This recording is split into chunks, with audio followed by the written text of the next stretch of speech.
Hey guys, tonight we begin with the elegant, disciplined, and often brutally unforgiving world of feudal Japan. A place of samurai honor, strict codes, and very sharp consequences. It's the land of cherry blossoms, beautiful poetry, and a daily routine that would absolutely break most of us by lunchtime. So before you get comfortable, take a moment to like the video and subscribe, but only if you genuinely enjoy what I do here. And let me know in the comments where you're tuning in from and what time it is for you. It's always fascinating to see who's joining us from around the world. Now, dim the lights, maybe turn on a fan for that soft background hum, and let's ease into tonight's journey together. In feudal Japan, you don't wake up and choose your path. You wake up and it's already been chosen. By birth, by blood, and by people who've been dead for 6 generations. Your role in society isn't a suggestion. It's a life sentence. Were you born into a samurai family? Lucky you. You're now responsible for the blade, the bow, and 10,000 ways to sit properly in front of your lord. Born a peasant? Congratulations. You'll be spending the next 40 years ankle deep in mud, and your children will too. Forever. There is no resume. There is no start your own business. You're either a samurai, peasant, artisan, or merchant, and once you're placed, you stay there. Trying to jump ranks isn't just frowned upon, it's punishable. You don't climb the ladder in feudal Japan. You bow to it. And we haven't even gotten to the ETA, the untouchables. These are the people who deal with death. Butchers, executioners, leather workers. Society needs them, but pretends they don't exist. They're like ghosts with jobs. Important jobs. But ghosts. Even within classes it gets worse. Let's say you're a merchant, which sounds decent, right? You've got coin. But in feudal Japan, you're near the bottom. Why? Because you make money without labour, which is considered morally shady. Yes, you're literally too efficient to be respected. Meanwhile, the peasants are taxed so hard on their rice that if they cough up too much, they starve. If they hide some to survive, that's treason. Heads roll, often. Samurai, you've got honour, but you're living in constant fear of disrespecting your lord, your ancestors, your tailor, or your sword by accidentally sneezing at the wrong time. Women? You didn't even ask. But no, you're not getting out of this either. Whatever your class is, your freedom ends where your father's opinion begins. You'll marry who you're told, obey whom you must, and thank the heavens if you're allowed to learn poetry. So yes, you're born, assigned a costume and a script, and shoved onto the stage of society whether you want to perform or not. It's elegant, poetic, and crushingly inescapable.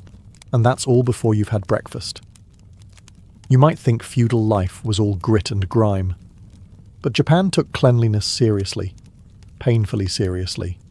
In fact, it was practically a religion. Which sounds lovely, until you experience it in winter. You begin your day by washing. Not in a cosy tiled bathroom with a warm towel and cucumber soap, but at a stone basin filled with ice-cold water fetched from a well or stream. There's no heating. There's no negotiating. You splash your face and arms, shivering as if the ancestors are punishing you for having pores. Soap? Only if you're rich. And even then, it's made from ash or rice bran and smells like something a monk invented as a test of character. In rural areas, the local bathhouse, if you're lucky enough to have one, becomes the heart of hygiene. The communal cento is heated by firewood and filled with villagers. And by communal, we mean absolutely no privacy whatsoever. You bathe next to your neighbours, boss, future in-laws, and maybe your landlord, completely naked, in silence, pretending this isn't awkward. You scrub first, then soak. Cleanliness is sacred. Dirtying the bathwater, social suicide. But if you're not near a bathhouse, then you wash what you can, when you can.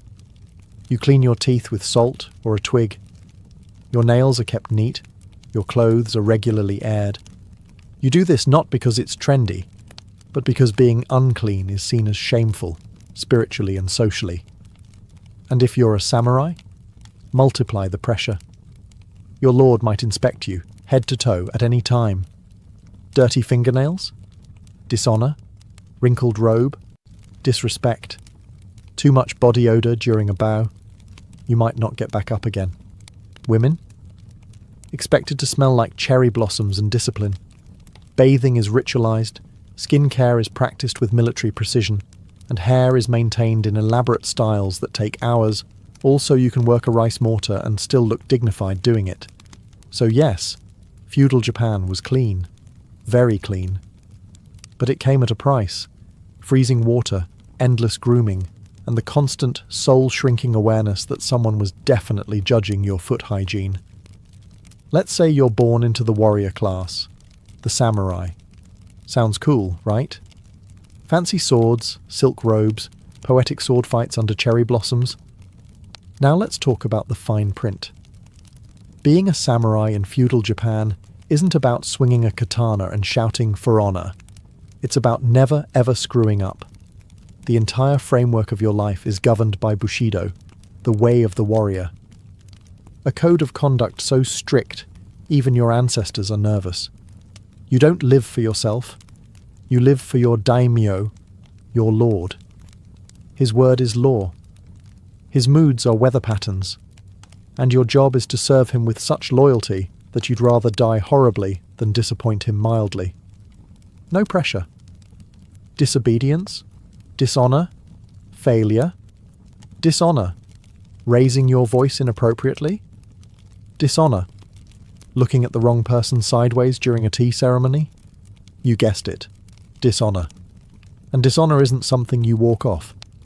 It's something you're expected to atone for, usually with your own intestines. That's not a metaphor. That's seppuku, the ritual suicide expected of disgraced samurai. You kneel, pull out a short blade, and let's stop there. You get the idea. This wasn't rare. It was a respected, even celebrated way to preserve dignity.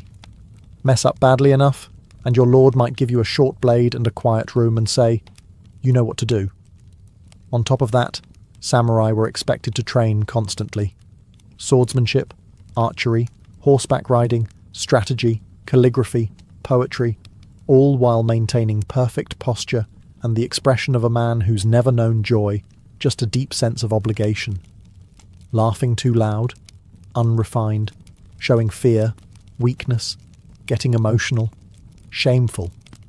Your clothes are precise, your sword must be spotless, and your conduct must be so honourable it makes other people uncomfortable.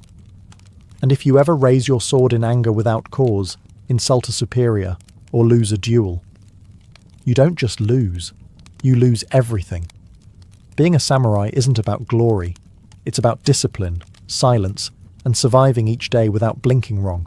So yes, you look good in armour, but you're one eyebrow twitch away from existential catastrophe. So you weren't born a samurai. No sword, no poetry, no chance of dramatic ritual disembowelment. That's the good news. The bad news? You're a peasant, which means your entire existence is a combination of dirt, sweat, back pain, and government-mandated rice delivery. You wake up with the sun, not because you're one with nature, but because the land tax doesn't pay itself. And also, your thatched hut has no doors, no windows, and someone's goat just walked across your bed mat. Breakfast? If you're lucky, a bowl of rice porridge and a side of last week's pickled something. If you're unlucky, it's pretend you're not hungry, with a splash of river water. Then it's off to the rice fields, which sound peaceful in travel documentaries, but are in reality mud pits designed to break your soul slowly over 12 hours. You plant, you weed, you hope a bandit raid doesn't happen today, and when the sun goes down, you limp home, only to discover that one of your oxen is missing, and the village headman would like to speak with you about your grain shortfall. Taxes are relentless. You don't get paid in coins. You pay them with rice. Your family eats what's left, which isn't much, especially if the harvest was bad, or if your lord's nephew accidentally rode a horse through your plot during a military drill. Want to complain? That's adorable. You can't. Talking back gets you whipped, exiled or promoted to corpse. If you're really lucky, you might become a village elder, which means people still don't listen to you but now ask for your advice right before ignoring it. And remember, you're legally not allowed to leave your village without permission. You are, in effect, a rice-based prisoner with seasonal ankle rot. Festivals? There are some. You get drunk on week's sake, dance in a circle, and try not to think about how planting season starts again in 4 days. So yes, you are the foundation of the economy, the reason the samurai eat, and the person everyone forgets exists. And no, you do not get a day off. Because feudal Japan believes in hard work, generational suffering, and keeping expectations extremely, extremely low. You're hungry. Of course you are. You've been tilling, planting, sweating, and politely not dying since sunrise. Time to eat. But in feudal Japan, meals aren't about indulgence. They're about survival, simplicity, and not choking on a fishbone in front of your in-laws. If you're a peasant, your diet is rice. Rice for breakfast, rice for lunch, rice for dinner. If you're lucky, it's actual rice. If you're not, it's barley pretending to be rice. You might get a turnip or two, some pickled radish if the gods are in a good mood. Meat? That's for the daimyo, or for that one chicken that looked at you funny and mysteriously disappeared. Fish? Sometimes. But it's dried, salted, and sharp enough to file your teeth. Soup? Usually miso, if you can call hot salt water with 2 floating leaves soup. It's flavorful, yes, in the same way seawater is hydrating. Now, if you're a samurai, you do get better food. But you also eat last, after your lord, his guests, and anyone he feels like impressing. That means cold rice, cold soup, and the eternal joy of watching other people eat while pretending you're deeply honored to wait. Also, everything is seasonal. Not because it's trendy, but because there's no refrigeration, no global supply chain, and if you don't harvest it yourself, it probably doesn't exist. So when it's winter, that's just nature's way of suggesting fasting. And heaven forbid you get food poisoning. Medical care is optimistic. The local remedy is lie down and think about your ancestors. You'll either get better or become one of them. Food theft is a serious crime. Steal a bowl of rice and you're not getting a slap on the wrist. You're getting a public display of why we don't touch the daimyo's daikon. Tea? It's around. But not like you're imagining. The tea ceremony is a complex performance that's more about posture, etiquette, and existential humility than actually quenching thirst. So yes, meals are sacred, quiet, and respectful, but mostly they're bland, small, and contain at least one crunchy mystery item. And no, you can't complain. Not unless you want your next meal served through your nose. So, you've just finished your modest bowl of crunchy maybe fish soup. Someone says something absurd. Maybe your lord mumbles a bad haiku. Maybe your village elder misquotes a proverb. Maybe your neighbour insists his cow can predict the weather. And for one reckless, foolish moment, you think about correcting them. Don't. In feudal Japan, your opinion is a liability. Free speech is not a concept. It's a fast track to disgrace, exile, or sudden career-ending decapitation. The social hierarchy is rigid, and every word has a weight. Speak above your class? You're being impudent. Criticize someone above you? You're insolent. Make a joke that doesn't land? That's treason adjacent. Even within families, you tread carefully. A son doesn't interrupt his father. A wife doesn't correct her husband. And no one, absolutely no one, questions the daimyo, unless they've always wanted to explore the afterlife via sword tip. Samurai are trained to speak with measured calm, even when furious. A sharp tongue is worse than a dull blade. It's unbecoming. It's dangerous. And it might force someone into the awkward position of having to kill you to restore their honor. Which brings us to apologies. In feudal Japan, apologies are an art form. You don't just say, sorry. You bow. You grovel. You possibly write a poem about your shame. You might even send a gift, like a live bird or a decorative comb, while sincerely hoping the person receiving it doesn't decide to duel you anyway. And God's help you if your tone is too casual. A misplaced word can be interpreted as sarcasm, defiance, or spiritual rot. Silence is almost always safer. Even humour is a tightrope walk. Laughing at the wrong thing could be seen as disrespect. Laughing with someone important might imply you think you're on their level. And that's how people end up mysteriously reassigned to the far north. So yes, you're free to speak, technically. But in practice, you nod, smile, and pray your opinion never tries to escape your mouth. Because in feudal Japan, loose lips don't just sink ships.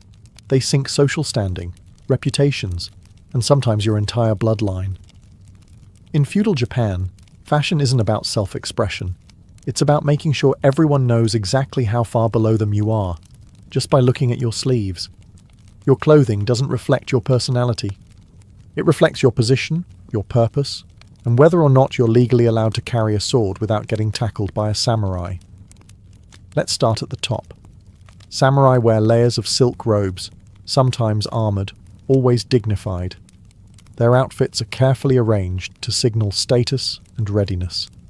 The colours, deep blues, earthy browns, and the occasional blood-red flourish, elegant, ominous, and almost always implying, "I have killed a man for less than a fashion faux pas." And of course the swords. A samurai's daisho, the paired long and short swords, is more than a weapon set. It's a walking badge of authority. Drawing one in public is a last resort. Wearing them improperly is a first step toward being publicly corrected with extreme sharpness. Peasants, on the other hand, wear cotton and humility. Brown, grey and beige dominate your wardrobe. It's not because they're minimalists. It's because dyed fabric costs money, and you're too busy surviving to worry about coordinating hues. Your outfit says, "Yes, I work in mud. No, I didn't choose this lifestyle. Yes, these are my only sandals." Merchants wear finer materials. They have money, after all. But they're still socially ranked below samurai and peasants, so they keep it muted. Rich, but not too rich. Silk? Yes, but subdued. Wealthy merchant families are experts at looking just respectable enough not to get noticed by a bored samurai on patrol. Artisans and craftsmen dress neatly but modestly. Their clothing is durable, practical, and most importantly, unobtrusive. Drawing attention to yourself is considered a personality defect. And then there are women who must strike a delicate balance between grace, obedience, and wearing 12 pounds of folded symbolism. Hairstyles are coded. Kimono patterns are seasonal. And if you wear a colour meant for a different festival, congratulations. You've just dishonoured your entire household and possibly started a neighbourhood whisper war. In short, what you wear isn't just about clothing. It's about rank, ritual, and surviving daily judgment from both heaven and your mother-in-law. So, you're imagining moonlit walks beneath cherry blossoms, whispered poetry under paper lanterns, perhaps a dramatic kiss between a samurai and a forbidden princess. Yeah. No. In feudal Japan, love is a side quest, and not one you're likely to complete. Marriage isn't about feelings, it's about alliances, status, rice taxes, and not embarrassing your ancestors. If you're a peasant, your marriage is arranged by your parents, and maybe the village elder. Romantic compatibility isn't discussed. Sturdy legs and healthy teeth are considered more important. If you're from a samurai family, the stakes are even higher. Marriages are tools of politics. Your partner is chosen to solidify a clan alliance, secure land, or pay off a grudge with a nice kimono. The goal isn't happiness. It's stability, ideally one that doesn't collapse during harvest season. Love letters. Maybe. But only if they're written in perfect calligraphy, using the appropriate seasonal metaphors, and passed along discreetly by a maid who definitely knows too much. Women, of course, have even less say.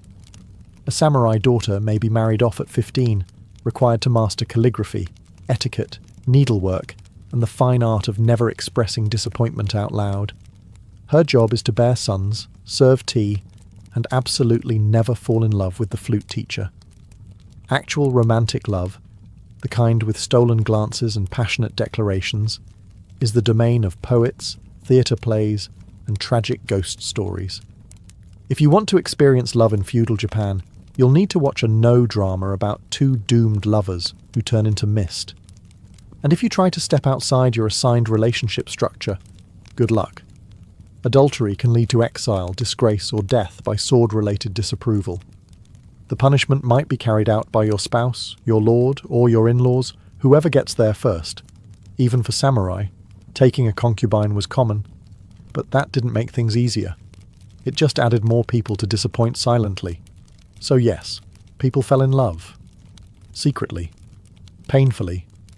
Occasionally with the wrong person, and always at the worst possible time. Because in feudal Japan, love wasn't forbidden. It was just dangerously inconvenient. In feudal Japan, death isn't a distant concept.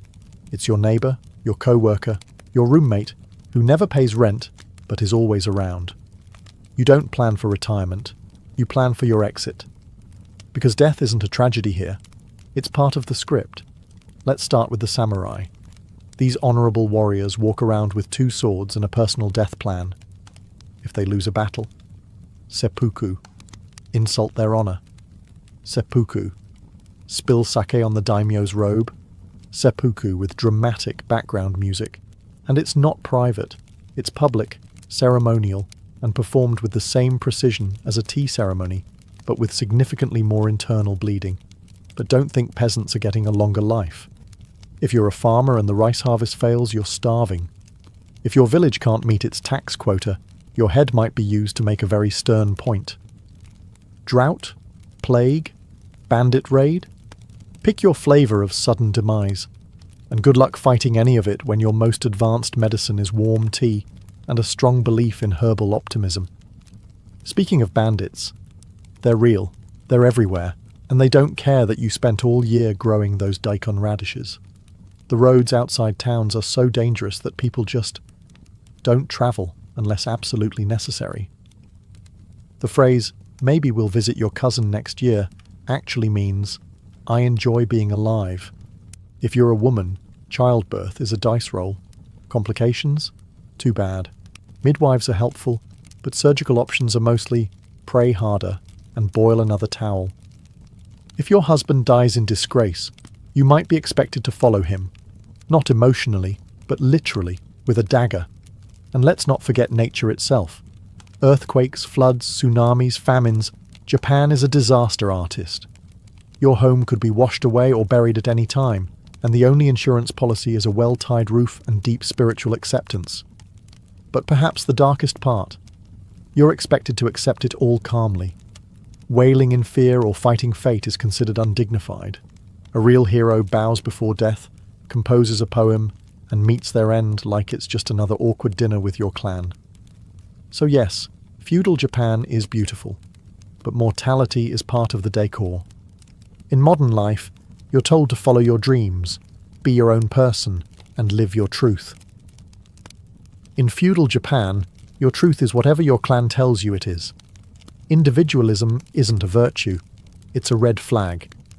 You exist not as a lone star of destiny, but as a very small branch on a very important family tree. And your job is to keep that tree from catching fire due to any embarrassing behaviour, like expressing opinions or falling in love with a merchant's daughter. Your clan is everything. Your identity, your reputation, your future. It all flows through your family name. You are part of a web of obligations, honour, and expectations so dense it might as well be a spiritual spreadsheet. Even the samurai, proud, honourable warriors, don't fight for themselves. They fight for their daimyo, their household, their ancestors. And if they die, ideally, it's in a way that makes everyone above them look great. Because dying with honour is one thing, but dying in a way that slightly embarrasses your clan? That's the stuff of generational nightmares. Your actions reflect on your father. Your father's actions reflect on your grandfather. Your grandfather's actions may still be affecting how your cousin is treated in the next province over. It's not guilt by association. It's life by association. Want to open a noodle shop because you love cooking? That's adorable. Unfortunately, your clan raises horses, so you'll be brushing hooves until further notice. Express interest in painting? Excellent.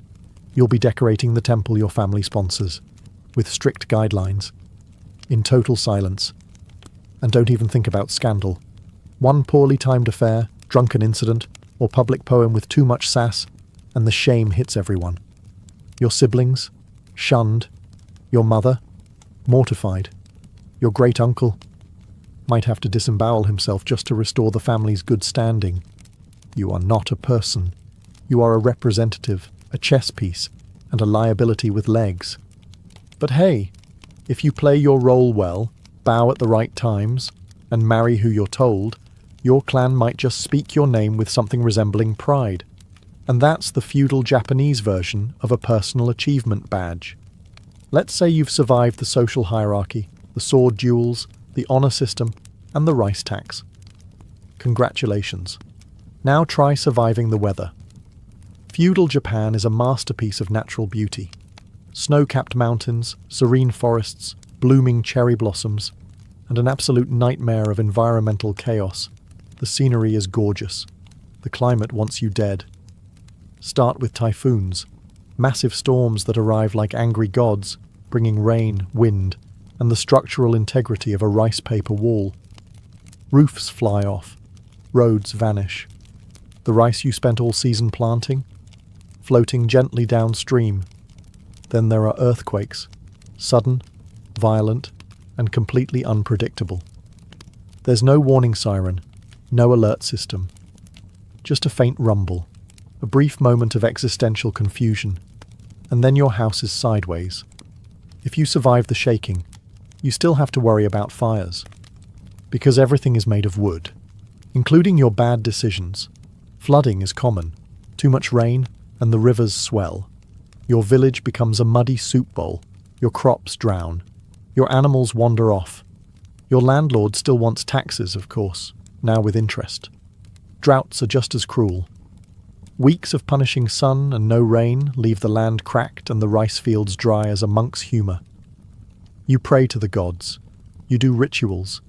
You start eyeing the neighbour's well with deep suspicion. And then there's winter. Not a snowy wonderland, more like bone-deep cold, thin blankets and fires that burn out by midnight. Heating isn't central. It's communal suffering. You warm your hands over a clay brazier and hope frostbite isn't fashionable this year. Even volcanoes occasionally join the party. Japan is part of the Ring of Fire, and yes, that's just as fun as it sounds. Eruptions could bury entire regions in ash, lava, or the awkward realization that your shrine is now a rock garden. There's no FEMA, no national relief effort. If your house collapses, you rebuild it. If your food spoils, you go hungry. And if your lord's estate is also affected, well, you still owe taxes. Disaster, after all, is not an excuse. In feudal Japan, nature isn't a background element. It's an ever-present reminder that even the gods might be having a bad day. In feudal Japan, power flows downhill, and so do responsibilities, expectations, and blame. You think you're important? Think again. There is always someone above you. Let's say you're a peasant.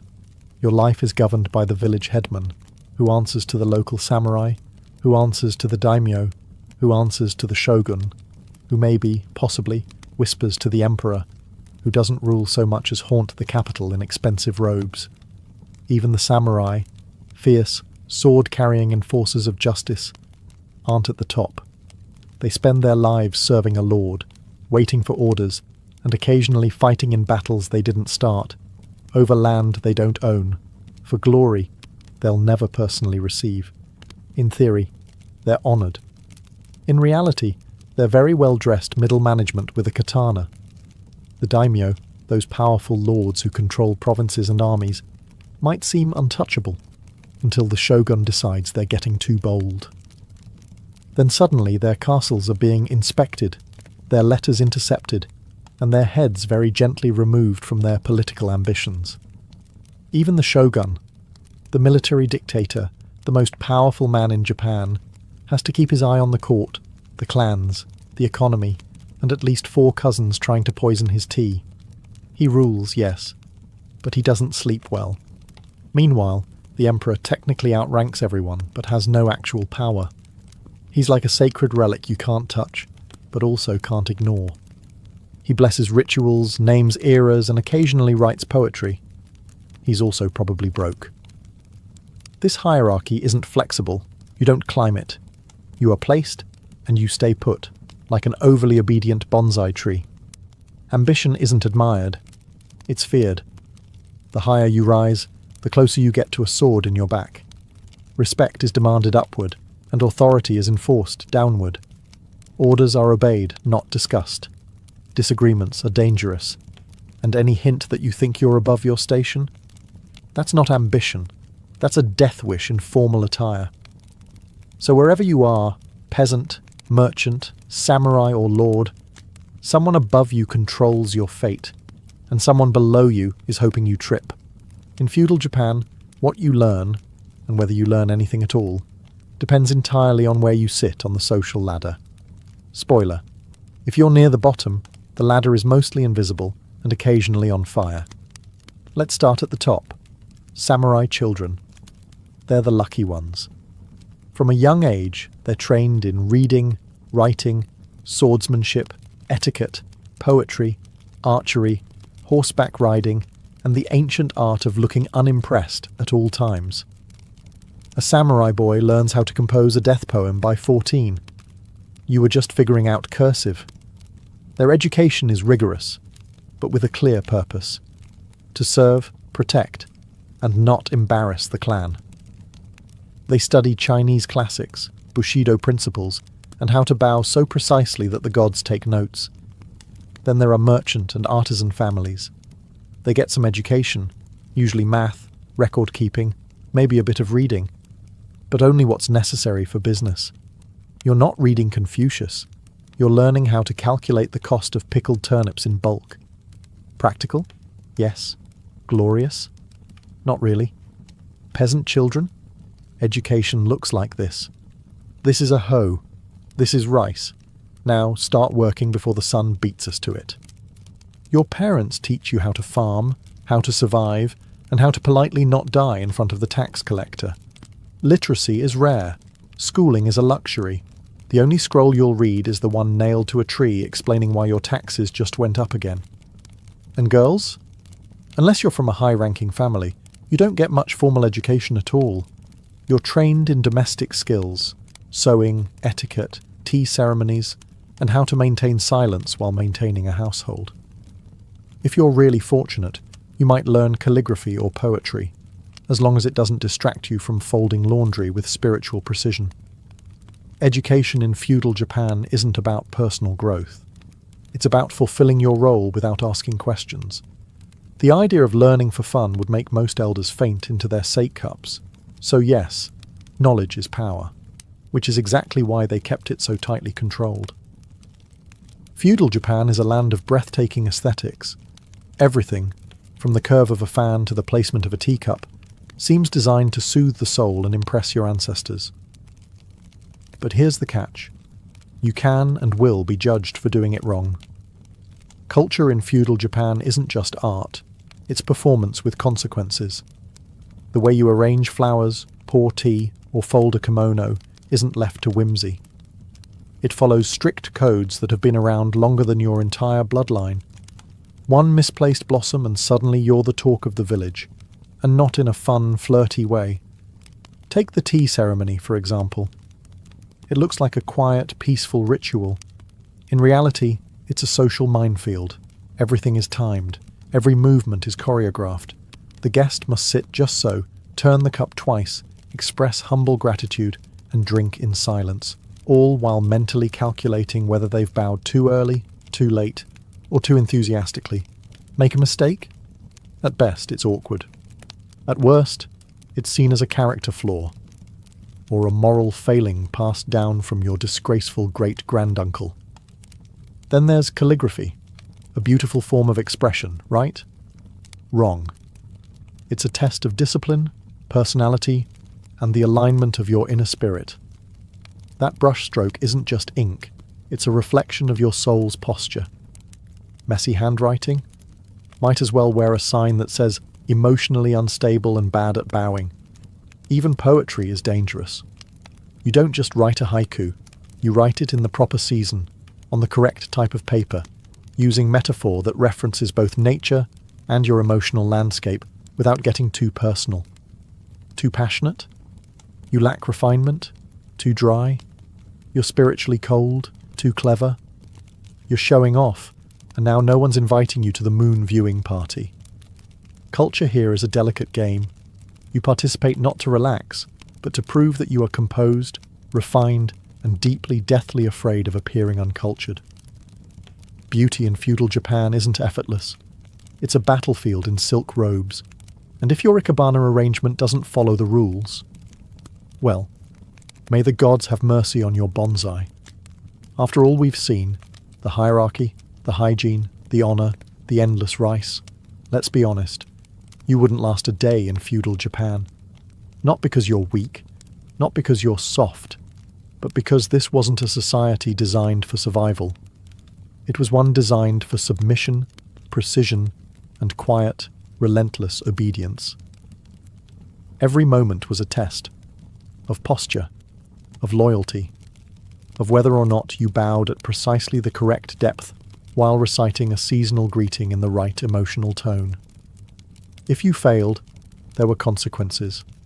Public shame at best, ritual death at worst. There were no days off, no just being yourself. You were born into a role, handed a script, and expected to perform it with deadly elegance for the rest of your life. Deviating wasn't seen as brave, it was seen as dangerous. The individual didn't matter. The clan did, the lord did, the land did. If you were a samurai, you carried the weight of centuries of honor and the very real threat of having to recite poetry before slicing open your own abdomen. If you were a peasant, you worked the land from dawn until your spine became a question mark, hoping the weather didn't betray you, or your lord didn't. If you were a woman, your life was a carefully managed exercise in grace, silence, and sacrifice. And if you were anyone else? Well, the system was designed to make sure you stayed exactly where you were. Feudal Japan was beautiful, yes, breathtakingly so. The architecture, the rituals, the poetry, the art, all meticulously curated. But that beauty came with sharp edges. It required discipline so tight it could snap bones. It demanded respect so absolute it swallowed individuality whole. So no, you wouldn't last. You'd speak out of turn, or laugh too loudly, or accidentally step over a threshold with your left foot instead of your right. You'd forget to bow. You'd ask a question. You'd want to change something. And that alone would mark you as a threat to the order. But that's the brilliance and the tragedy of feudal Japan. It wasn't made to be easy. It was made to endure. In an age where women were barely allowed to speak in public, let alone command an army, Artemisia of Caria existed like a historical glitch, someone who absolutely, by all the rules of ancient society, should not have been possible. And yet, there she was, seated on a throne wearing the double burden of queen and naval commander, plotting war alongside some of the most powerful men of the ancient world. Artemisia ruled Halicarnassus, a city nestled along the southwestern coast of Asia Minor, modern-day Turkey. Technically a vassal under the sprawling Persian Empire, Halicarnassus was part of a patchwork of territories often caught in the gravitational pull of regional powers. But Artemisia didn't simply inherit a political position, she made it dangerous. She was Greek by blood, Persian by loyalty, and a woman by biology, each identity carrying immense weight in an age dominated by iron and testosterone. Her father was likely of Carian descent, while her mother hailed from the island of Crete. Upon her husband's death, instead of stepping aside for a male successor, Artemisia claimed the reins of power. That was already an act of quiet defiance, but she didn't stop at ruling. She wanted to conquer. When Xerxes the Great launched his legendary invasion of Greece around 480 BCE, Artemisia did something no other woman of her time dared. She volunteered for war, not to stitch bandages or offer prayers from a safe distance, but to command ships and risk death. She supplied 5 of her own vessels, sleek, fast, deadly, and led them personally into the thick of battle. And Xerxes, ruler of an empire stretching from India to Egypt, didn't just tolerate her presence. He listened to her, valued her. It was a bold move. Some would say foolish. A Greek fighting for Persia? Treasonous. A woman on a warship? Unthinkable. But Artemisia knew what she was doing. She wasn't motivated by loyalty to bloodlines or empires. She was playing the game of survival and power. And she played it better than most of the men around her. In a world carved up by men with swords, Artemisia didn't ask for permission. She built her fleet, sailed into history, and dared anyone to stop her. By siding with Xerxes, Artemisia effectively declared war on her own people, the Greeks. It was a decision that raised eyebrows even before a single oar hit the water. And it wasn't just the usual whispers of treachery. This was personal. To the Greeks, she was a traitor in fine robes. A queen turned mercenary. A woman who had traded heritage for favour at a foreign king's table. But Artemisia didn't seem the least bit bothered. In fact, she doubled down. She sailed into the campaign like she belonged at the high table of Persian power, and in many ways, she did. Xerxes, famous for surrounding himself with brutal warriors and sycophants, found in Artemisia something he rarely encountered: honesty. Blunt, piercing honesty. She told him not what he wanted to hear, but what he needed to know. In council meetings, surrounded by decorated generals and satraps with bloodied boots, Artemisia spoke with clarity and strategy, and she was rarely wrong. Her advice was sharp, tactical, and often laced with warnings others were too proud to voice.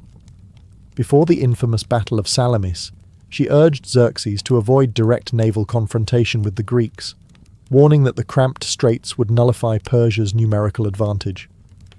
But Xerxes, swayed by overconfidence and flattery, ignored her.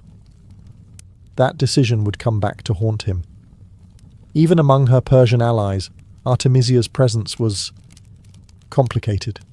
Many commanders resented her authority. After all, she wasn't just a woman, she was a Greek woman. One who told truth to power and led her own ships with unnerving precision. She wasn't there as a figurehead or symbolic mascot. She was there to win. And that unsettled more than a few mustachioed warlords who'd spent their lives in the business of conquest. Meanwhile, back in Greece, her name spread like a stain. Herodotus, himself from Halicarnassus, seemed both fascinated and baffled by her. He documented her with the mix of awe and suspicion usually reserved for mythical creatures. To some, she was Medusa in a breastplate. To others, a misunderstood genius with the audacity to think like a man, and better than most of them. Artemisia was many things: loyalist, strategist, traitor, visionary. But above all, she was a political animal who understood one hard truth. In war, identity bends. Only power remains. If there was ever a stage that tested Artemisia's brilliance and boldness, it was the Battle of Salamis. This wasn't just any battle. It was the naval showdown of the Greco-Persian Wars. The Persian fleet, massive and overconfident, squared off against a much smaller but strategically positioned Greek navy in the narrow straits near Athens. It was here that Xerxes' campaign would falter, and it was here that Artemisia would make one of the most shocking tactical moves of her career. Let's rewind slightly. Artemisia had warned Xerxes not to engage the Greeks in these narrow waters. She argued, correctly, that their superior maneuverability and familiarity with the terrain would nullify the Persians' size advantage. But Xerxes, intoxicated by numbers and pride, dismissed her warning. He wanted a spectacular victory. What he got instead was humiliation. As the battle raged, chaos swallowed the Persian lines. Ships collided, formations broke, and Greek triremes darted like sharks between lumbering vessels. It was a slaughter, and in the middle of it all was Artemisia, commanding her flagship, surrounded by allies and enemies, trying to survive a collapsing battle. Here's where things get wild. With a Greek ship pursuing her relentlessly, Artemisia made a decision that historians still debate today. She ordered her ship to ram and sink another Persian vessel, one from an allied king no less. The move was so unexpected that the Greeks, assuming she must be on their side, stopped chasing her.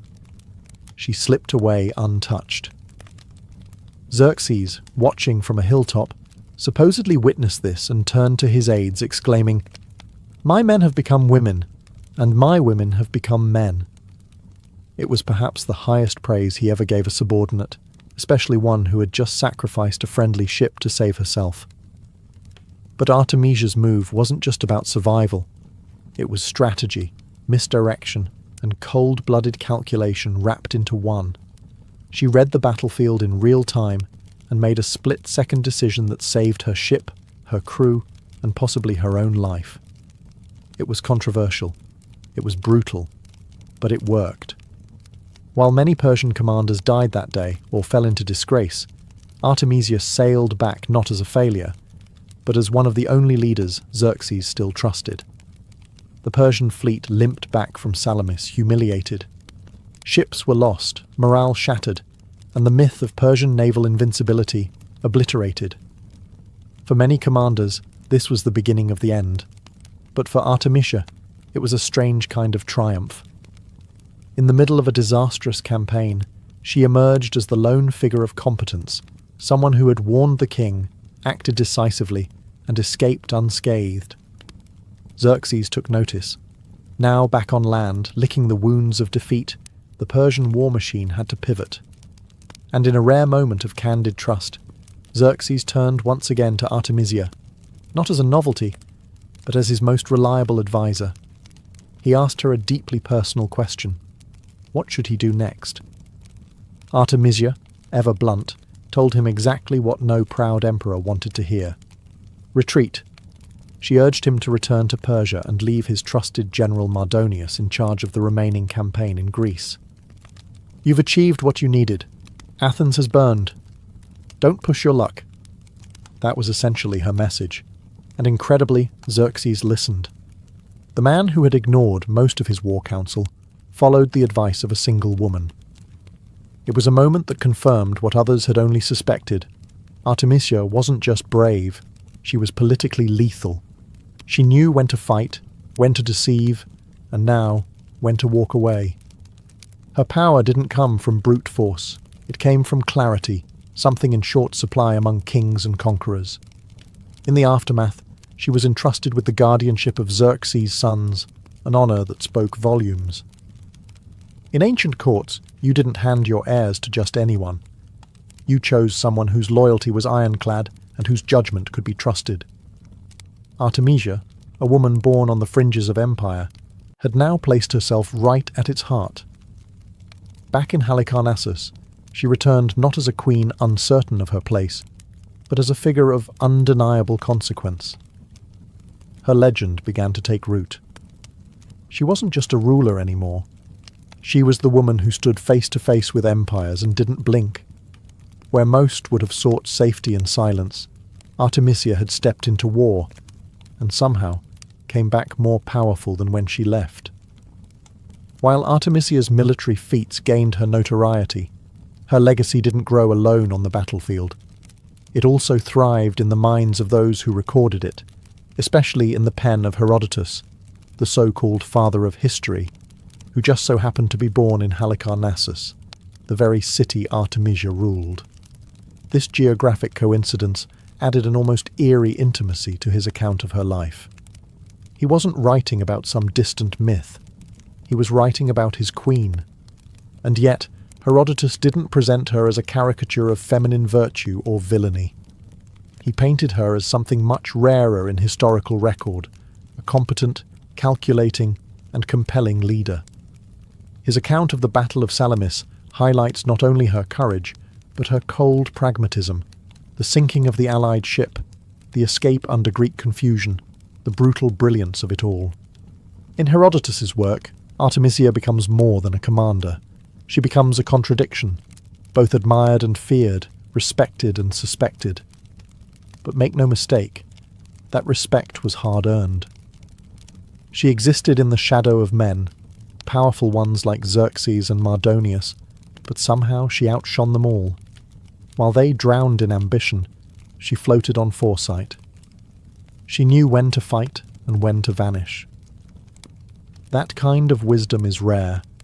Rarer still when it comes from a woman in a world that equated femininity with fragility.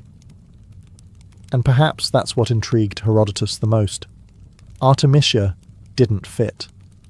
Not in the cultural mould of her time, and certainly not in the comfortable categories historians like to build. She wasn't a rebel, but she disobeyed. She wasn't a feminist, because the concept didn't exist, but she undermined patriarchy through competence alone. Her legacy spread quietly, not through monuments or golden statues, but through stories, echoes passed along by men who were forced to admit she was better than them. In war councils, she outthought them. In battle, she outmaneuvered them. And in politics, she outlasted them. For all their noise, the men of her time ended up needing scribes to keep their memory alive. Artemisia had something better. Awe. And as Herodotus put down his scroll and dipped his pen again, he wasn't just writing history. He was recording a riddle in the shape of a queen. Strangely enough, the name Artemisia didn't vanish after her death. About a century later, it returned, this time in the form of another queen, Artemisia the Secu of Caria, a namesake and likely descendant who also ruled Halicarnassus. But while the second Artemisia never commanded fleets in battle, she too would carve her name into the bones of history, quite literally. Her claim to fame? Building one of the 7 wonders of the ancient world, the mausoleum at Halicarnassus. The second Artemisia commissioned this towering marble tomb for her husband Mausolus, who was also her brother, because ancient dynastic politics never fail to get awkward. But it wasn't just a tribute to grief. It was a statement, a monument to Carian identity, and an echo of the strength that the first Artemisia had once wielded. Historians have long debated whether the two women were directly related, mother and daughter, aunt and niece, possibly not related at all. But one thing is clear. The name Artemisia had by then become synonymous with power, intellect, and bold rule. The legacy of the original queen had seeped so deeply into the identity of Halicarnassus that future generations wore it like armour. Even more fascinating is how the later Artemisia's mausoleum gave us the very word we use today for monumental tombs, mausoleum. A linguistic legacy born from stone, grief, and political theatre. And while the second Artemisia was known for mourning, she was also a capable ruler, continuing the thread of female leadership in a corner of the ancient world where that was anything but normal.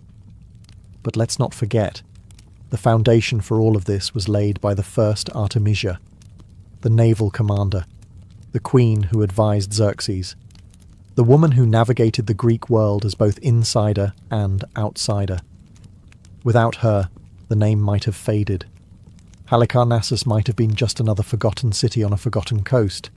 Instead, it became a beacon, a place where two powerful women shaped history, not through accident, but through audacity.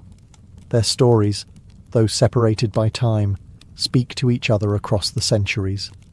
One with ships, one with stone, and both with names history could not quite bury. Artemisia's story has always lived in the in-between, between empires, between genders, between legend and history. And nowhere is this more obvious than in the way her legacy has been argued, bent, and reinterpreted over the centuries. Was she a Persian puppet, a Greek traitor, or simply a sovereign playing chess, while others were busy swinging swords? To Persians, she was a loyal commander, one of the few who gave sound advice and fought with distinction. Xerxes clearly trusted her more than many of his seasoned generals. That in itself speaks volumes about her political sharpness and composure under pressure. In the Persian world, her loyalty was seen as honourable, perhaps even heroic. To the Greeks, it was more complicated. Many viewed her as a turncoat, someone who had betrayed her Hellenic roots to side with an Eastern despot. And yet, even Greek chroniclers, notably Herodotus, couldn't help but admire her intelligence and cunning. She was, in many ways, a mirror to their own contradictions, proving that not all Greeks stood with Greece, and not all Persians were villains. She defied the lines that war tried to draw. And then there's the modern view, where historians and readers alike continue to wrestle with what she represents. A feminist icon before feminism? Maybe. A symbol of shrewd leadership in a world built to exclude her? Absolutely. Her legacy continues to fascinate, not because she fit the mould of ancient queens, but because she cracked it open. In military circles, she is still cited in naval histories, often as a rare case of a woman commanding warships in antiquity. In literary and political circles, she appears as a symbol of reason in an age of hubris. And in popular culture, she occasionally resurfaces, sometimes twisted, sometimes glamorized, but always unmistakable. But here's the truth. Artemisia didn't care about legacy, not in the way we do.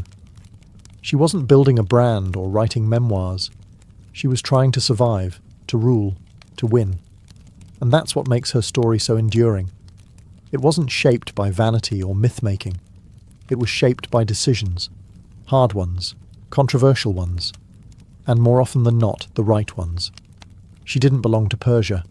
She didn't belong to Greece. She belonged to herself. As the centuries passed, Artemisia's story did what all great stories eventually do.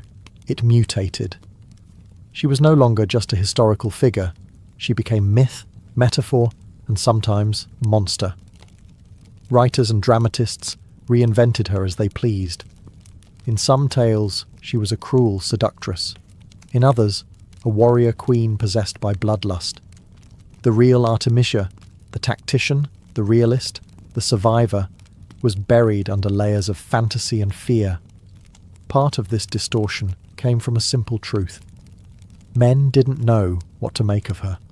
A woman who gave orders, who didn't crumble in the face of war, who told kings they were wrong and proved it. That didn't sit well with the ancient world. So, storytellers did what they often do when faced with a woman they can't control. They rewrote her. One bizarre legend claimed that she fell hopelessly in love with a man who didn't return her affections, and in a fit of despair, she threw herself from a cliff. Not exactly the kind of thing a steely naval commander does, but it served the narrative of turning strength into tragedy. Another version painted her as a venomous schemer, more witch than queen. It's a pattern that repeats across history. When a woman gains power through intellect or audacity, later generations either soften her into a damsel or darken her into a villain. Artemisia got both treatments, neither of which honoured the truth. The real Artemisia didn't rule with seduction or superstition. She ruled with vision, reason, and cold strategic brilliance. She played a man's game by her own rules, and won. That, more than anything, terrified those who came after her. Because if one woman could do it, what was to stop others? Even in modern times, adaptations continue to distort her. Hollywood, for example, recast her as a vengeance-fueled femme fatale in 300. Rise of an Empire. Entertaining? Sure. Accurate? Absolutely not. But the fact that she still draws attention, still demands reinvention, proves one thing. Her legacy has teeth. The woman they feared didn't die. She evolved. Into myth, into memory, and into the long, uncomfortable question history keeps asking, what if more women had been like Artemisia?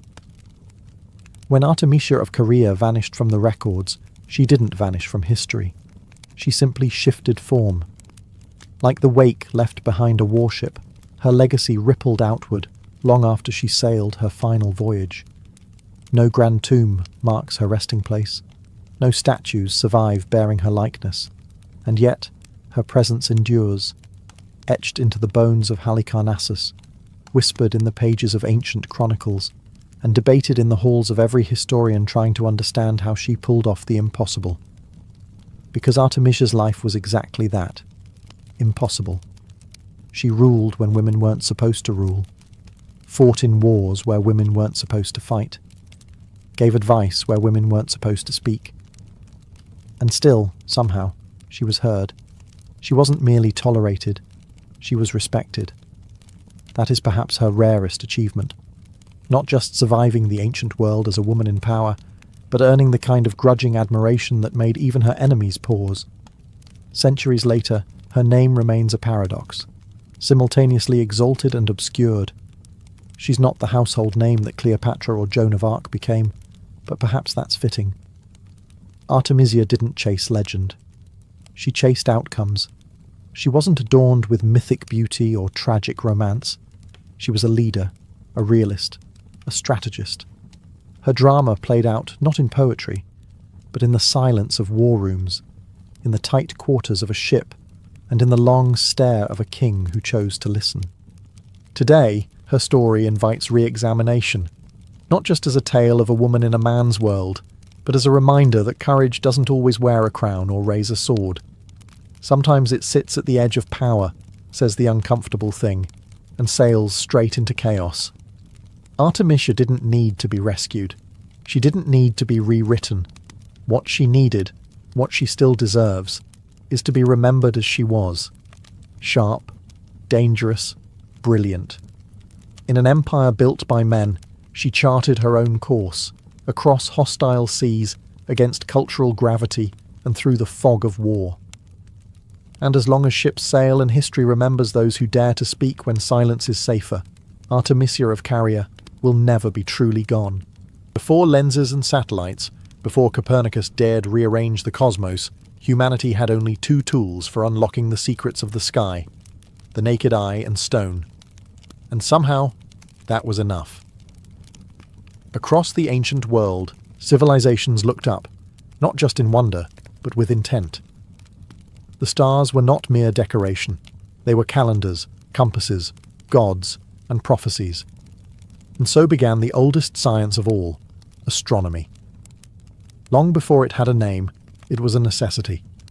Farmers needed to know when to plant, sailors needed to know how to steer, priests needed to know when to perform the right ritual at the right celestial moment.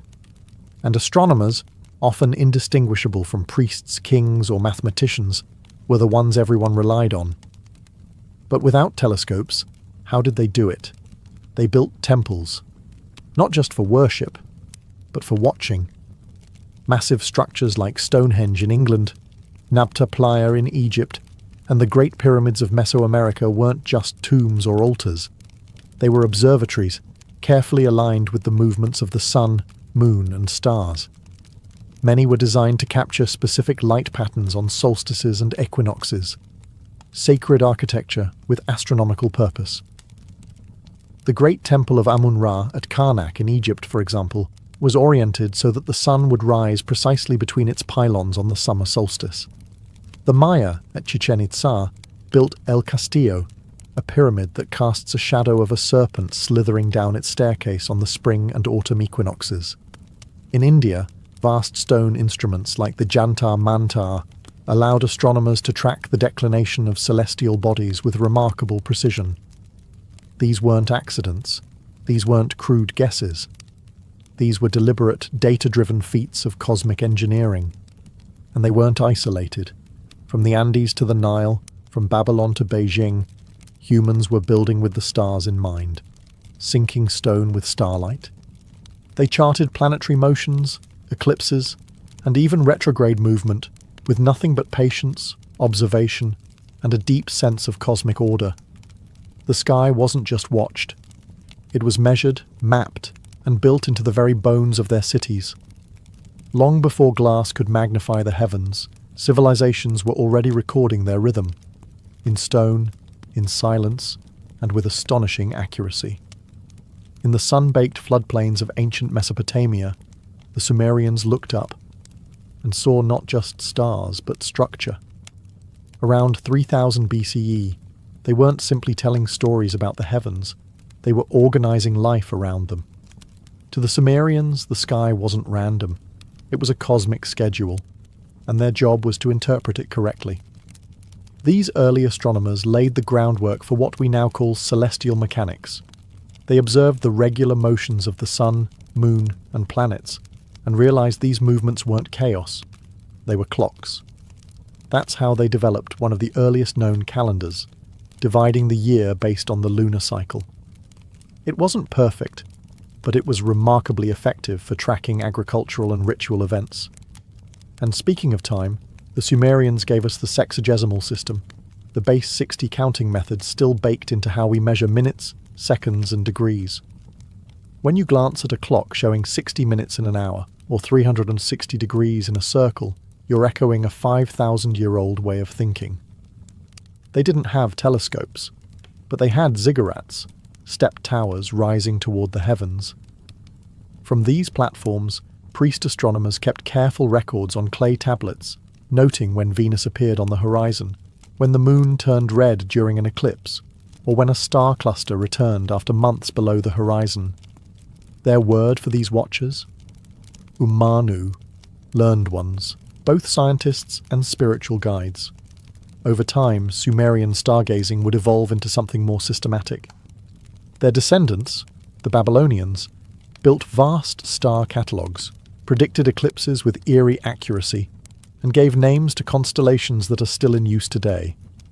But it all began with the Sumerians, scribbling celestial movements in cuneiform and laying down the earliest astronomical records we've ever found.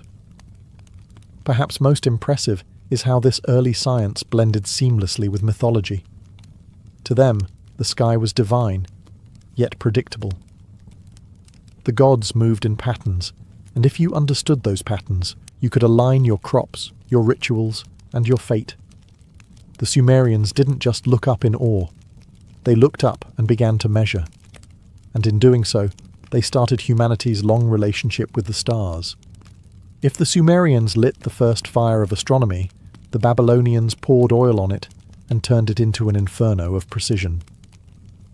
By the time their empire flourished around 1800 BCE, Babylonian astronomers weren't just watching the skies. They were predicting them. Eclipses, planetary conjunctions, retrograde motion, all charted, logged, and projected with stunning regularity. They weren't guessing. They were calculating. The Babylonians took the Sumerians' observational legacy and supercharged it with math. They recorded the positions of stars, planets, and the moon on clay tablets known today as the Enuma Anu Enlil and the Mulapin, some of the oldest known astronomical texts in existence. These weren't bedtime stories. They were raw data, line after line of celestial movements. When Venus would rise, how long it would shine, when a solar eclipse might strike. These tablets were essentially the world's first almanacs. The most remarkable part? They could predict lunar eclipses using a pattern known as the Saros cycle, a period of roughly 18 years after which eclipses repeat. They didn't understand why it worked, but they knew it did work, and that was enough. For a culture that fused divination with astronomy, being able to foresee cosmic events gave them enormous power, both spiritual and political. And while the Greeks are often credited with inventing the zodiac, the truth is, the Babylonians got there first. They divided the sky into 12 equal parts, each anchored to a constellation, and laid the foundation for what would become the zodiac signs we still use and misuse today. Yes, when someone asks your sign, you can thank Babylon. But what really sets the Babylonians apart is their mathematical boldness. They tracked planetary motion, even retrograde paths, and used arithmetic methods to approximate celestial cycles. Not geometric models, mind you, that would come later with the Greeks, but arithmetic that worked. And for practical purposes, that was more than enough. They saw the universe as a ledger of patterns, a giant machine of repeating cycles. And their astronomers were not just mystics or priests. They were early scientists, hunched over tablets, decoding the rhythms of the cosmos in symbols and numbers. In the dark, they wrote the sky. While the Babylonians were busy predicting eclipses, the ancient Egyptians were syncing their entire civilization to the stars, quite literally. In the Nile Valley, astronomy wasn't just a curiosity, it was survival. And at the heart of it all was a single star, Sirius, the brightest light in the night sky. The Egyptians noticed something extraordinary. Each year, just before the annual flooding of the Nile, Sirius would reappear on the horizon during dawn. This event, known as the heliacal rising of Sirius, became the cornerstone of their calendar. That wasn't just poetic, it was vital. The Nile's floodwaters determined crop cycles, and missing that window could mean famine. So the Egyptians created a 365-day solar calendar divided into 12 months of 30 days, plus 5 festival days. It was remarkably close to our modern calendar, centuries before Julius Caesar ever got involved. But the Egyptians didn't stop with Sirius. They tracked the sun, moon, and stars from their temples, many of which were aligned with astonishing astronomical precision. The Temple of Karnak, for instance, was oriented so the sun would rise directly through its axis during the summer solstice. Other temples lined up with the rising and setting of stars considered sacred. And then there were the pyramids. The Great Pyramid of Giza, constructed around 2560 BCE, was aligned almost perfectly with the cardinal points. Its shafts may have been pointed towards specific stars, possibly Orion and Sirius, hinting at a celestial connection between the heavens and the pharaoh's journey into the afterlife. This wasn't just burial architecture, it was cosmological engineering. Egyptian priests often served double duty as astronomers. They observed the skies not only for ritual timing, but for signs, omens, and the will of the gods. Astronomy, theology, and governance were tightly interwoven. To rule Egypt was to understand the sky. What's remarkable is that without telescopes, without even lenses, they developed an entire system for tracking time, orienting buildings, and forecasting natural events, all based on patient observation and relentless precision. The Egyptians didn't look at the sky for entertainment. They looked up and saw a divine clock, ticking with purpose, echoing eternity. Deep in the jungles of Mesoamerica, long before Europeans set foot in the New World, the Maya were building one of the most sophisticated astronomical systems the world had ever seen. Without metal tools, without wheels, and without telescopes, they mapped the movements of the sun, moon, planets, and stars with a precision that still baffles modern scholars. To the Maya, astronomy was not a luxury of the learned elite. It was the framework of society itself. Their rulers were seen as cosmic intermediaries, and every major political or religious event was timed to match a celestial counterpart. Eclipses, solstices, equinoxes, and Venus cycles weren't just observed. They were used to legitimize power. One of their most striking achievements was their tracking of Venus. The Maya noted that Venus disappeared and reappeared in the sky in a repeating cycle of 584 days, and they tied this rhythm into their ritual warfare and calendar systems. The Dresden Codex, one of the few surviving pre-Columbian manuscripts, contains a Venus table that tracks the planet's movements over hundreds of years, with an error of less than 1 day. They didn't stop there. The Maya developed a complex long-count calendar, capable of tracking dates over spans of thousands of years. They understood the solar year with incredible accuracy, about 365.420 days, remarkably close to the modern value. Their calendar systems were so refined that multiple ones ran simultaneously. The 260-day ritual calendar, Tzolk'in, the 365-day solar calendar, Harb, and the long count for historical chronology. And the observatories? They didn't have glass domes, but they had stone genius.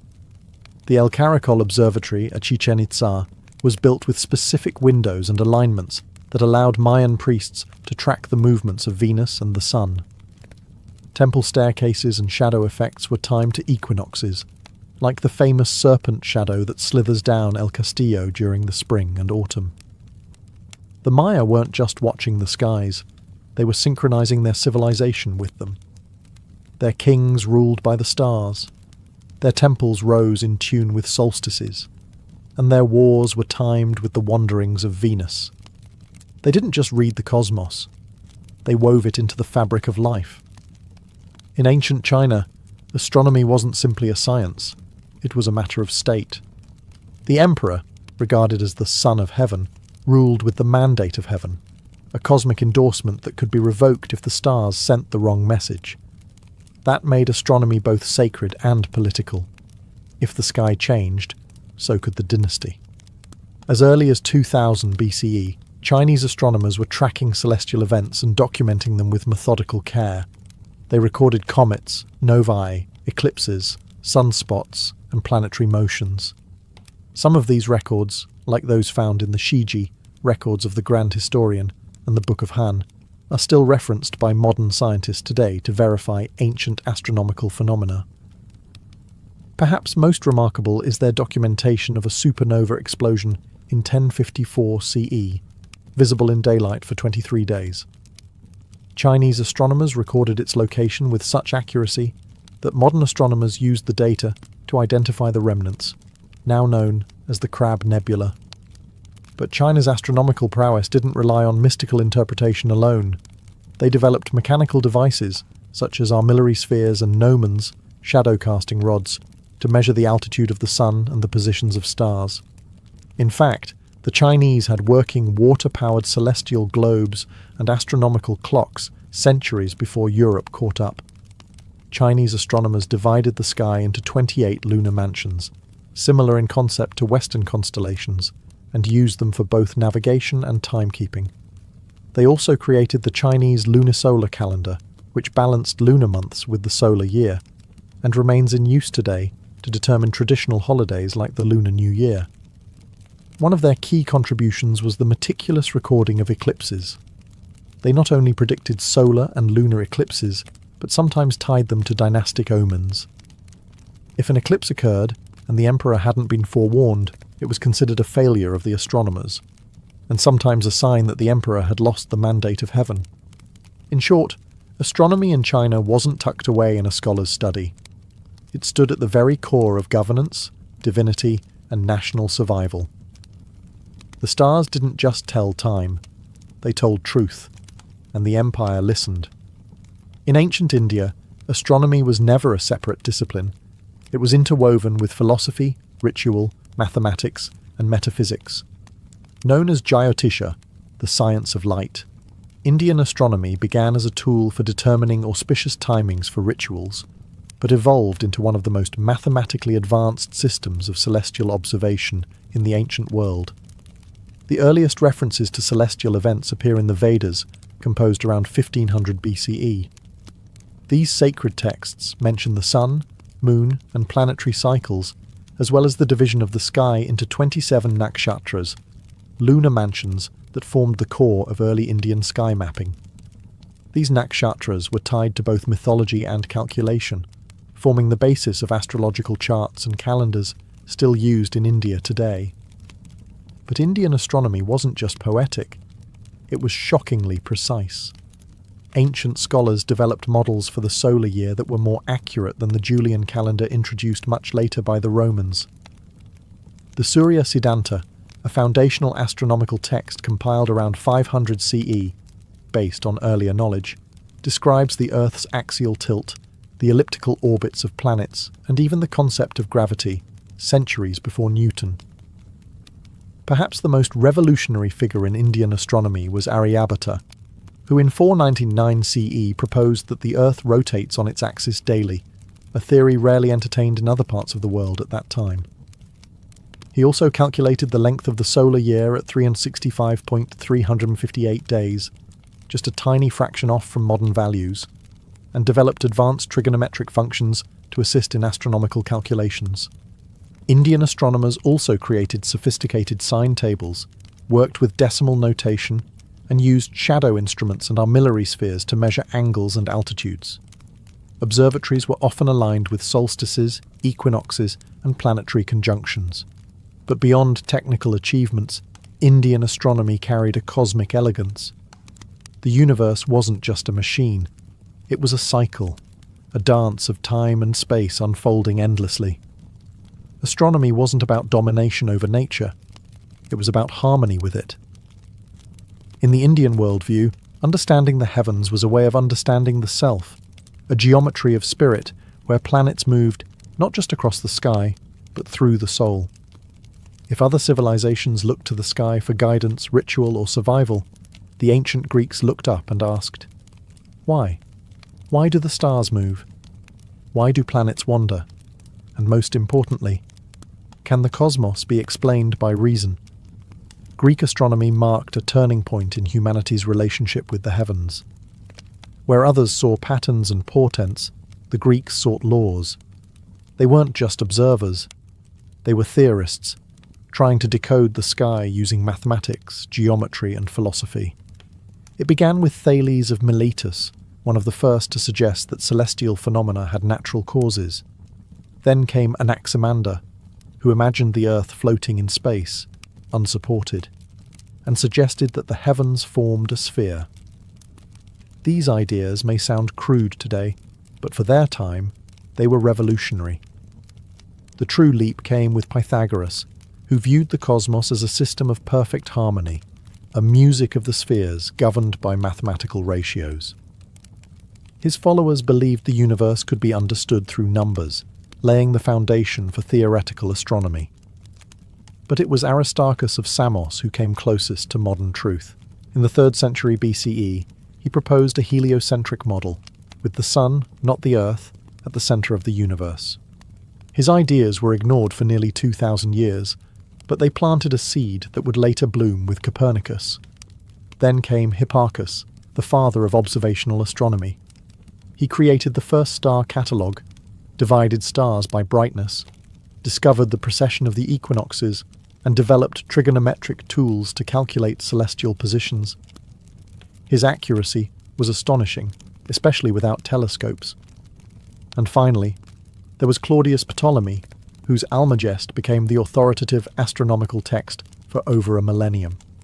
He synthesized Greek, Babylonian, and Egyptian knowledge into a geocentric model that explained planetary motion using epicycles and deferents, a complex yet elegant system that worked until it didn't. While some Greek ideas were wrong, their commitment to rational explanation and systematic modelling changed the game. They taught the world that the stars weren't random. They were governed by patterns that the human mind could understand. With the Greeks, astronomy became more than observation. It became an argument between earth and sky, between logic and myth, and between what we see and what we know. By the time the telescope was invented in the early 17th century, humanity had already spent thousands of years watching the skies, with nothing but eyes, shadows, and stone. And yet, what those ancient civilizations achieved is nothing short of astonishing. They mapped stars, tracked planets, predicted eclipses, and built monuments aligned with solstices and equinoxes, all without lenses, satellites, or electricity. What makes their accomplishments even more extraordinary is that they did it independently. The Sumerians in Mesopotamia, the Maya in Mesoamerica, the Chinese and Indians in Asia, the Greeks and Egyptians around the Mediterranean, they all developed astronomical systems rooted in their own worldviews. Yet despite being oceans apart, they arrived at similar conclusions. The heavens move with order, and that order matters. Ancient astronomy wasn't confined to ivory towers. It shaped agriculture, religion, architecture, politics, and philosophy. It dictated when to plant, when to pray, when to build, and when to rule. In every culture, understanding the sky was seen as a way of understanding the divine, or at the very least one's place in the vast machinery of existence. And while their models varied, some geocentric, some mythological, some cyclical, they all shared one trait: a deep, unwavering respect for the cosmos. For many ancient peoples, the sky wasn't just a backdrop. It was alive, deliberate, and sacred. The telescope would eventually change everything. It revealed moons circling Jupiter, phases of Venus, sunspots, and galaxies far beyond our own. But the groundwork, the patient mapping, the systematic records, the sheer curiosity that belonged to the ancients. Today, we carry their legacy every time we check a calendar, map the stars with a phone app, or celebrate a solstice. Every GPS satellite and space mission is built on a foundation they laid in clay, stone, and papyrus. They didn't know about black holes or cosmic microwave backgrounds, But they asked the right questions. They looked up, and they noticed. In the darkness, without knowing it, they became the first scientists. Quietly, faithfully, they wrote their questions in the sky. And thanks to them, we now have the tools to look deeper, not just into space, but into our own origins. In 1803, something unprecedented happened. A young republic, barely 3 decades old, bought a landmass so vast it doubled its territory overnight. The Louisiana Purchase wasn't just a real estate deal, it was a geopolitical thunderclap. With the stroke of a pen, the United States acquired more than 828,000 square miles of land from France, stretching from the Mississippi River to the Rocky Mountains. 13 future states would eventually rise from this vast, fertile terrain. And the price? A cool $15 million, roughly 4 cents an acre. But what makes this even more extraordinary is that no one, not even the Americans, saw it coming. At the time, President Thomas Jefferson had one goal: to secure access to the Mississippi River and the crucial port city of New Orleans. The young nation was heavily dependent on river trade. Farmers in the Ohio Valley needed to float their goods south, and whoever controlled New Orleans held the keys to economic survival. Jefferson authorized diplomats to offer France up to $10 million just for New Orleans and some nearby lands. That's it. But when those diplomats arrived, they were blindsided. The French had a counteroffer, not just New Orleans, the entire Louisiana territory. Why? France, under Napoleon Bonaparte, was shifting its priorities. Napoleon had dreams of a grand North American empire, but the Haitian Revolution had crushed French ambitions in the Caribbean. Disease, rebellion, and mounting tensions with Britain made holding on to Louisiana more trouble than it was worth. Napoleon needed money for war, not swamps and prairie. Faced with an unexpected opportunity, the American negotiators said yes, quickly, even before they could get full approval from Jefferson. After all, this wasn't just a port. It was the Mississippi River, the Great Plains, access to the Rocky Mountains, and future control over the heart of the continent. What Jefferson received wasn't just land. It was destiny. A blank canvas for westward expansion, national growth, and, inevitably, conflict. But while newspapers celebrated, one truth was ignored. This land was not empty. It was already home to dozens of native nations, each with their own histories, alliances, and claims. And so, a deal made in Paris would not only reshape maps, it would alter lives across an entire continent. At the heart of the Louisiana Purchase stood one man with a crown and a headache: Napoleon Bonaparte. In 1803, the French emperor was fighting on too many fronts: in Europe, in the Caribbean, and in his own treasury. And so, in an act that shocked nearly everyone involved, he offered to sell off a third of North America to the very country he had once hoped to block from continental power. It hadn't started that way. Just a few years earlier, France had secretly acquired Louisiana from Spain under the Treaty of San Ildefonso. Napoleon had grand dreams of restoring a French colonial empire. Louisiana would feed Saint-Domingue, the crown jewel of France's Caribbean colonies, today known as Haiti, with wheat, meat, and supplies. France didn't want Louisiana for its own sake. It wanted it to support sugar. But that vision collapsed in fire and fever. The Haitian Revolution, led by formerly enslaved people under leaders like Toussaint Louverture, had erupted into full rebellion. France sent tens of thousands of troops to crush it and watched them die by the thousands, not just from battle, but from yellow fever. Napoleon lost his best general, his army, and his chance to reclaim the richest sugar colony on earth. With Saint-Domingue slipping away, Louisiana became irrelevant.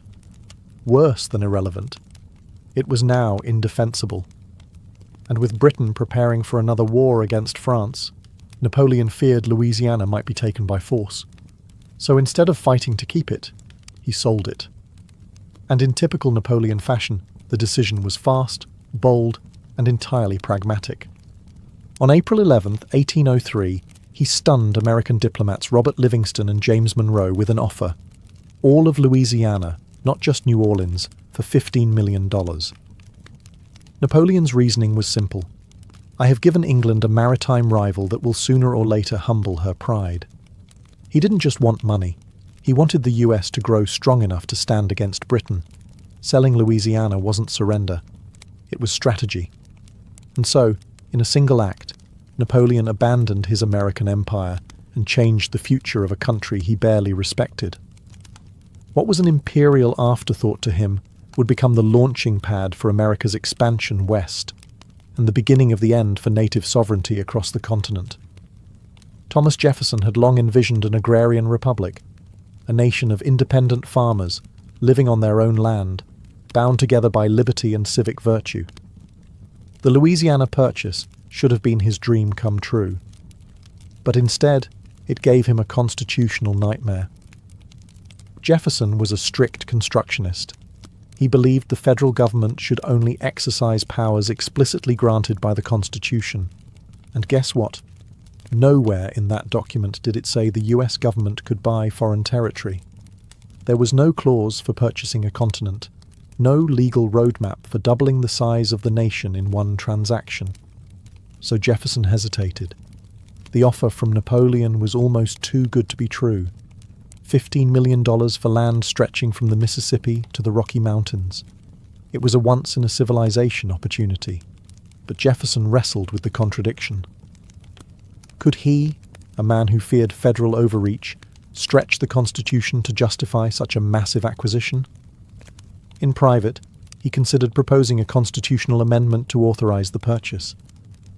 But the clock was ticking, and political realities loomed. If he delayed, Napoleon might change his mind, or Britain might seize the territory before the ink could dry. So Jefferson did something ironic.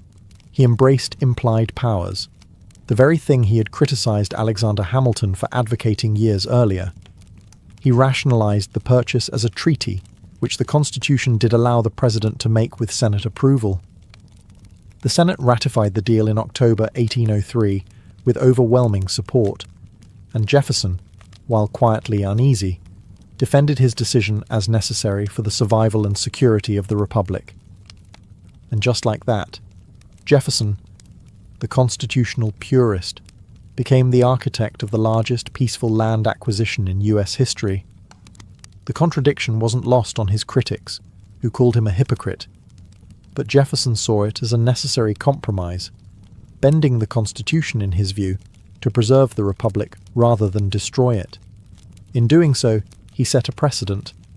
The federal government could acquire land by treaty, even without explicit constitutional authority, and that precedent would be invoked again and again as the United States expanded further west, and into territories already lived on by others.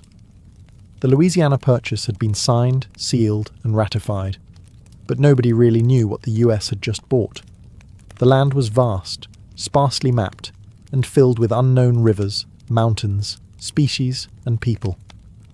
So, in 1804, President Jefferson commissioned an expedition that would become one of the most iconic journeys in American history, the Corps of Discovery, led by Meriwether Lewis and William Clark. Their mission was ambitious: explore the new territory, establish trade with native nations, study the land's resources, and, most importantly, find a water route to the Pacific Ocean.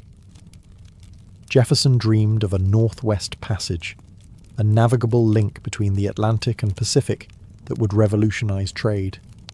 Spoiler, it didn't exist. But what Lewis and Clark found would still transform how Americans saw their place on the continent.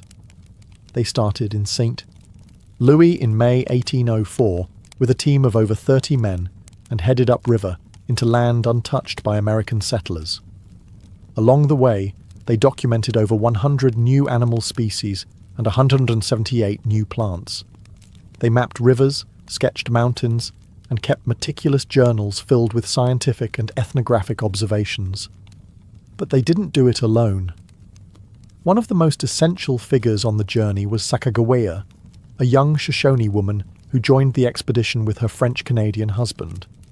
Sacagawea was not just a translator, she was a symbol of peace. Her presence with a child signaled to native tribes that this was not a war party. Her knowledge of geography and diplomacy helped the Corps survive dangerous crossings and build crucial alliances. Over 2 years, the expedition travelled more than 8,000 miles, all by boat, horse and foot. They reached the Pacific Ocean in November 1805, built a fort for the winter, and returned east by 1806.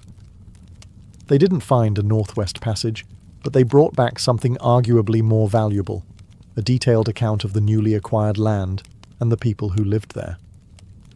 Jefferson had purchased a mystery. Lewis and Clark began to make it real.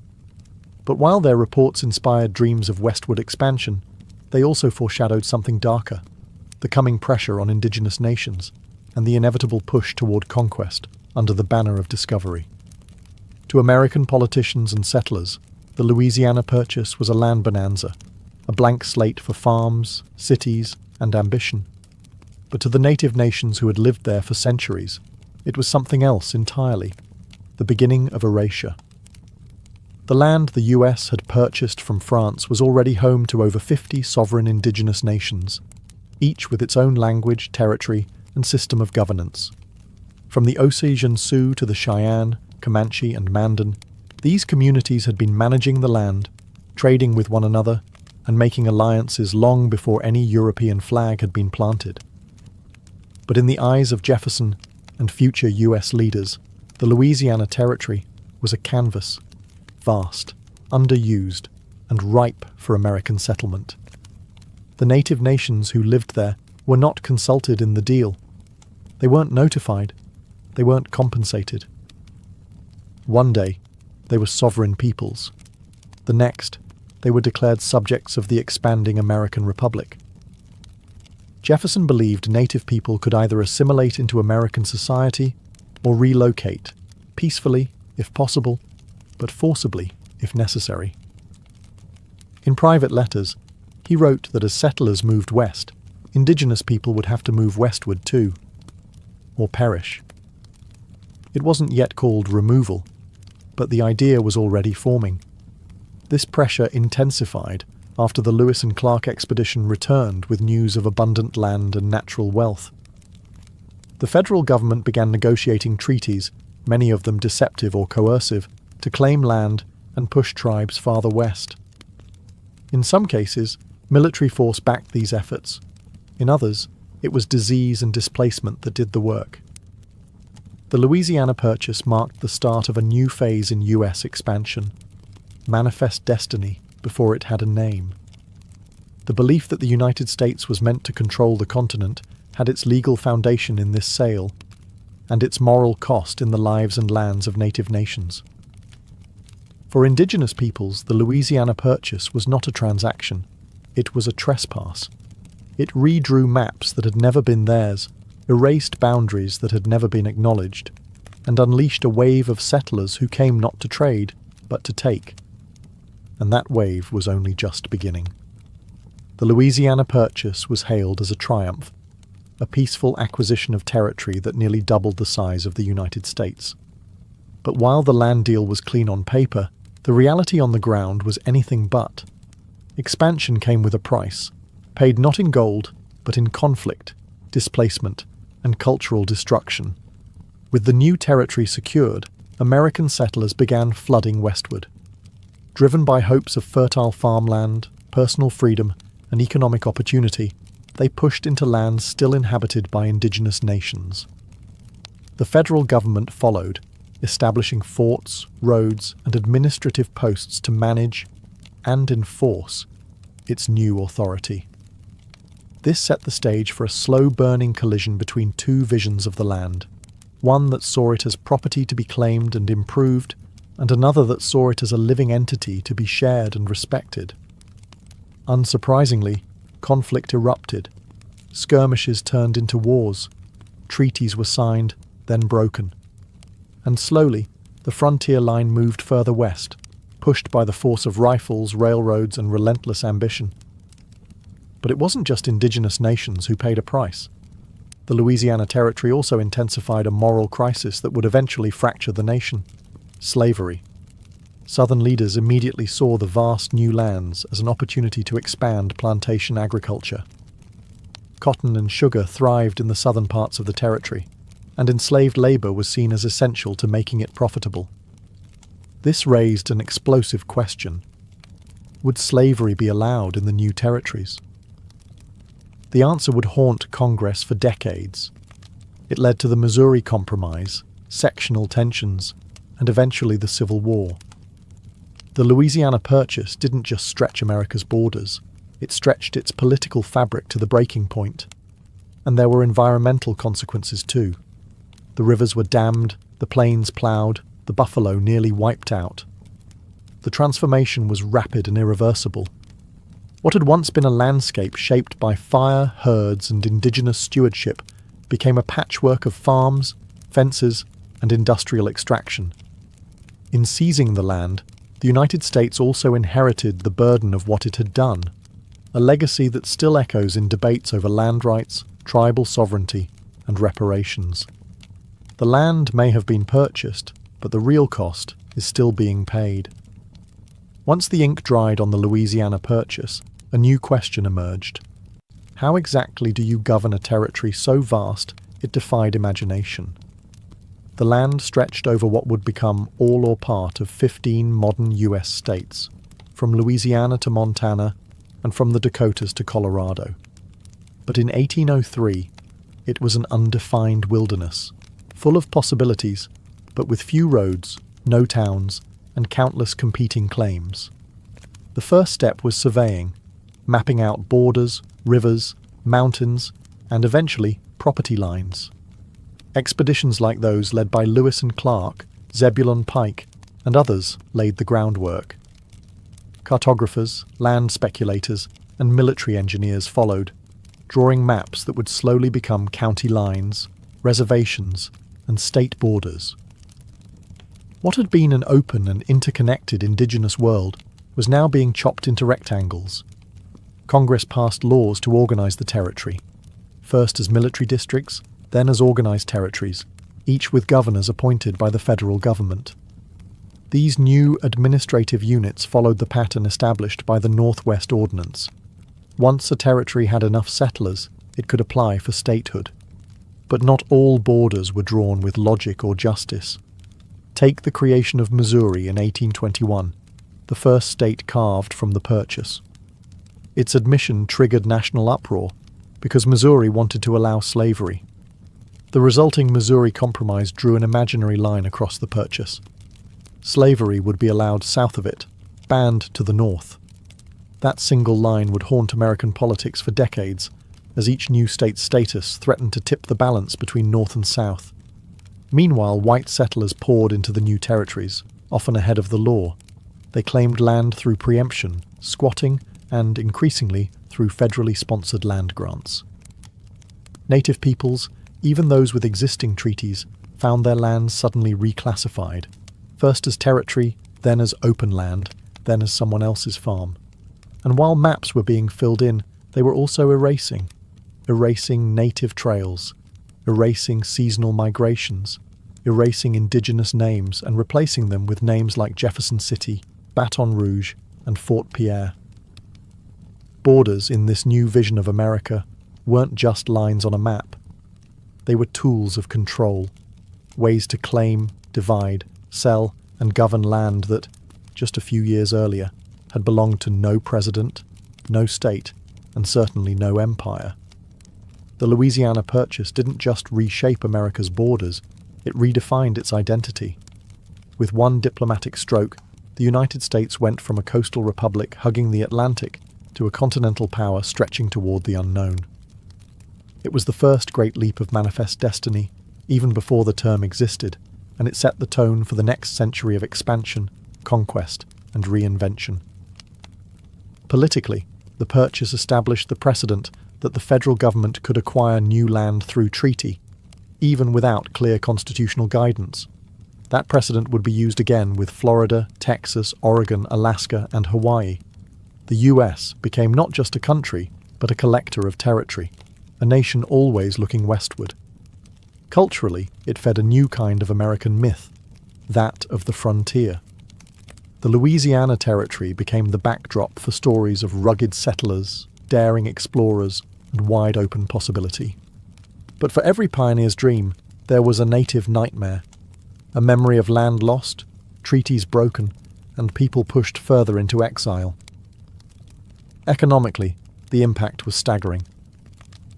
The Mississippi River became the artery of American commerce. Cities like St. Louis, New Orleans, and Kansas City grew into vital trade hubs. Fertile plains turned into farmland, and the discovery of gold, silver, and other natural resources would turn portions of the Purchase into engines of industrial growth. But the deeper legacy is a contradiction. The Purchase represented American ideals: opportunity, growth, independence. And yet, it also embodied America's deepest failures: dispossession, slavery, imperial ambition. It's a story of triumph written on land taken from others, often violently. Today, the boundaries of the Louisiana Purchase define states that millions call home. Highways crisscross where buffalo once roamed. Fields of wheat now grow where sacred grounds once stood. And yet, beneath the soil and asphalt, the memory of that purchase still lingers, not just as a transaction, but as a turning point. The United States was forever changed by it. So was the world. But the question remains: was the cost purely monetary? Or was it, as many would later argue, measured in lives, cultures, and landscapes that could never be bought back? In the end, the Louisiana Purchase was more than a land deal. It was a defining moment, a shift in American identity from a fragile republic clinging to the eastern seaboard to an empire in the making, stretching boldly into the interior. The ink dried in Paris, but the consequences echoed across prairies, rivers, and generations. For the United States, it meant possibility. It sparked a new national confidence, a belief that expansion was not only desirable but inevitable. That belief would harden into policy, becoming manifest destiny, and would eventually drive the US to the Pacific Ocean and beyond. It also cemented a model of power built on land acquisition, displacement, and development. The West was no longer a mystery. It was a target. And for settlers, speculators, and politicians, it was an open invitation to seize opportunity by uprooting what already existed. For native nations, the transformation was catastrophic. The land they had lived on, traded through, fought for and honoured, was suddenly owned, not by an invading army, but by a distant government that claimed to have bought it. There were no negotiations, no consent, just a line on a map and a new set of rules. The arrival of American settlers accelerated cycles of violence, forced removals, and cultural devastation. Treaties came and went, reservations were drawn, bison were slaughtered, languages faded. By the time the dust settled, the native presence in the Louisiana Territory had been largely confined, silenced, or erased, though never extinguished. And yet, the legacy of the Purchase remains layered. The cities, economies, and infrastructure that emerged from it helped shape the modern United States. The rivers it granted became lifelines. The natural resources it offered fueled industrial growth. The space it opened allowed for innovation, diversity, and reinvention. But the shadow of that deal still lingers. The Louisiana Purchase stands today as a paradox, a bold diplomatic victory and a blueprint for displacement. It's a story of growth and grief, of ambition and amnesia. It made the United States what it is, but it also forced a reckoning that continues to this day. How do you celebrate a land you never truly asked for and can never truly return?